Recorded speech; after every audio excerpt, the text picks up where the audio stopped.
Sometimes investment circles are a bit like religious venues. Every year, we take out the annual and semi-annual research reports of giants such as Buffett and Charlie Munger, as well as top institutions such as JP Morgan and Goldman Sachs, and break them up in an attempt to obtain valuable investment tips.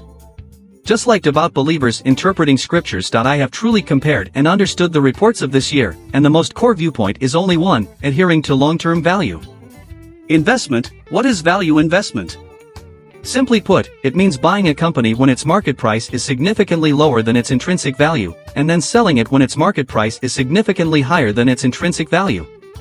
Value investment, as one of the most respected investment genres in the world, is naturally well known to investors today, but often lacks the ability to judge value. How should we judge the value? Simply put, when we buy stocks, we actually buy ownership of a company, and the so-called value is the value of the company, rather than the valuation reflected in the stock price. Let's return to Graham, the proposer of value investment, whose value investment is actually a valuation of a company's assets.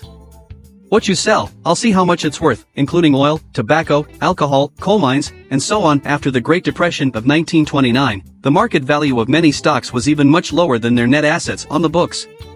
By subscribing to a company like this through stocks and then packaging and selling its assets, it's like picking up a cigarette butts on the street and even taking a free puff. This is the early value investment in the era of heavy assets, also known as the cigarette butt investment method. The key to the success of this investment method lies in that era, when the total value of stocks was lower than the company's net assets, and when a company could be bought for only a few $100,000.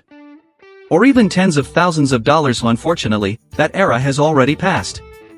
At the 2018 Berkshire Hathaway shareholders annual meeting, Buffett said, "Today, the four companies with the largest market value in the stock market do not need many tangible assets.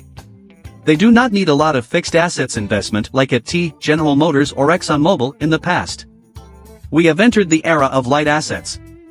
In his shareholder letter to Berkshire this year, Buffett once again said something similar. Regardless of our form of ownership, our goal is to make meaningful investments in companies that have both lasting economic advantages and top-notch CEOs.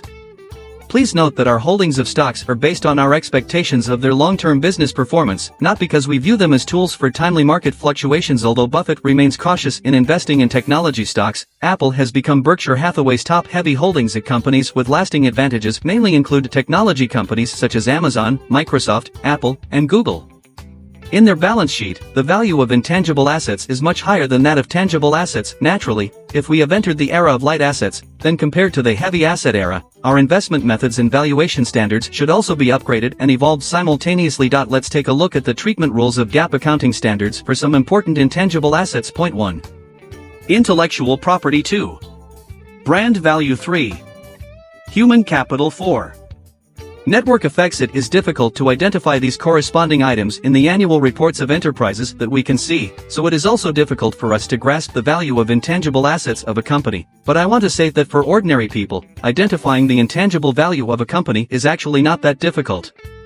Every woman who is passionate about purchasing cosmetics can easily recognize the intangible value of Estée Lauder. Every gamer who is passionate about high-definition video games can easily recognize the intangible value of Nvidia. Every fruit fan knows very well that the word Apple means to them, not just a bunch of electronic parts. Times are changing. Just grasp value investment and return to common sense of life. Isn't Buffett also holding Coca-Cola every day?